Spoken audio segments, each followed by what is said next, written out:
And now it's time for my last word on sensitivity. I'm referring to an item at the start of our show about Israel's participation in a Croatian victory parade marking the final battle of its 4-year war with Serbia.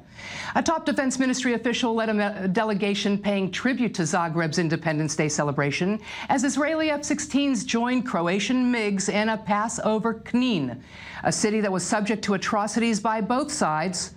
First by Serbian-backed separatists who cleansed it of Croats, and then by the Croatian army, which retook it and expelled some 200,000 ethnic Serbs in the biggest military operation in Europe since World War II.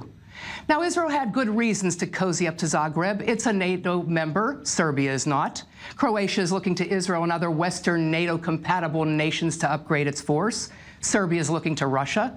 And after a lengthy international competition, Croatia chose Israel with its unique combat-proven capabilities for fighters it intends to fly for the next 20 to 30 years. In a deal valued at over $500 million, Croatia's second-hand planes will be upgraded here in Israel, providing years of needed work and revenue in support of Israel's defense industrial base. So why the flyover on this date and over this particular city so saturated in blood and strife? Why not send a state representative to the parade just like the U.S. and so many other countries did and save the show of military solidarity for more appropriate, less politically charged occasions?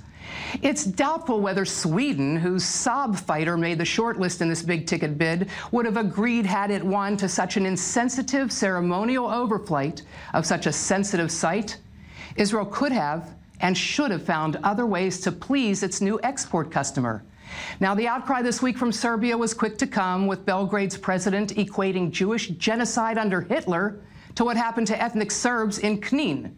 Obviously, such attempts at moral equation are not only offensive, but disingenuous, given that its former president and allies bore the brunt of global consequences for atrocities committed in the Balkan Wars of the 1990s.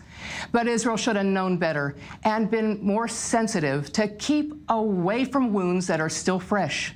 Those stars of David emblazoned on Israeli F-16s shined a little less bright after their overflight of Knin. And had the defense ministry consulted more closely with seasoned diplomats here, this whole sorry and insensitive display of Jewish might would never have happened. And that's my last word.